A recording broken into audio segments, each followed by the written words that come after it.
Hi, I'm going to do an update. I haven't done an update for ages. I've been through my second round of chemo, and this week I also had my port line put in for the chemo, which is like still recovering. That was like way more intense than I thought it would be.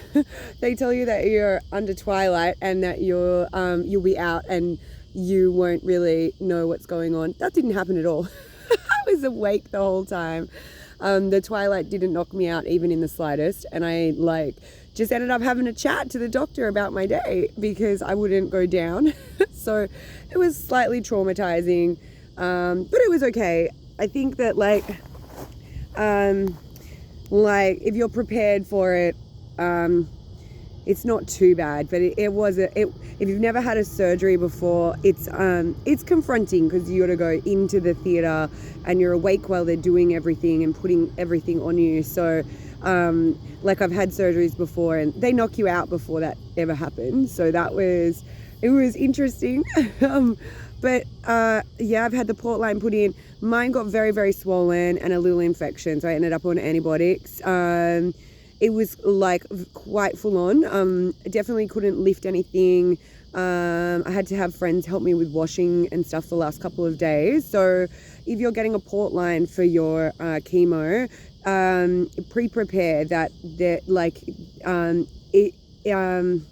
they tell you can return to work in 24 or 48 hours, and no, I was out for 2 days. It was very painful. No lifting. I still haven't lifted. I had my port line put in on Tuesday and today is Saturday, so I still wouldn't lift. If I was you, I would give it a week because it is it's right on your chest, so you use that muscle constantly if you're carrying stuff. So I wouldn't lift. I had quite a bad hemorrhage underneath it as well. My whole chest went bruised and black. So that's a thing that can happen. Again, something that they don't warn you about. But otherwise, oh my God, there's dogs. So many dogs going down to the water. I'm sitting at the water. Otherwise, my second round of chemo was very emotional. I had to shave my head. It was a lot. Just a note for everyone going through chemo, there's a lot of ups and downs I have found, very up and down. I'm on hormone therapy as well to preserve my ovaries, so I'm very emotional. I ended up calling the Cancer Council hotline. They were amazing. I'm just going to put that out there for everyone. They were fantastic, a world of knowledge, lovely people, super helpful. They gave me 6 free psychology sessions through them, which I'm starting next week to help me with my cancer journey. So if anyone is looking for some extra help, the Cancer Council are fantastic. I also did a deep dive into support groups.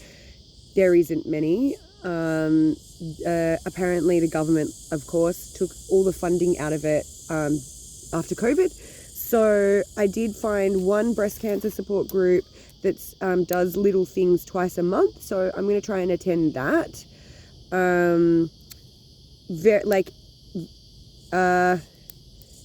What was I going to say? Obviously, I don't know who's following my page, but depending on where you are, mine's in Sydney. If anyone watches this and they need a support group for breast cancer, please feel free to message me and I'll send you the details. Other than that, I have continued up with my walking, catching up with people to try to be as normal as possible. Working after the 5 days after chemo, I find is the hardest. Where you're the most exhausted and depleted of energy, and I'm not able to do much, and I try to stay home and just do home projects. But after that, I've been working, catching up with friends, and just trying to live a semi-normal life, and buying hats. I have a new hat. I feel I call this my Blossom hat. If anyone's from the 90s and ever watched Blossom, she had a big flower on it. Anyway, this is my update at the moment. I start my 3rd round of chemo on Friday, so in a week. So I'm just preparing for that, and I will continue to keep updating. Bye.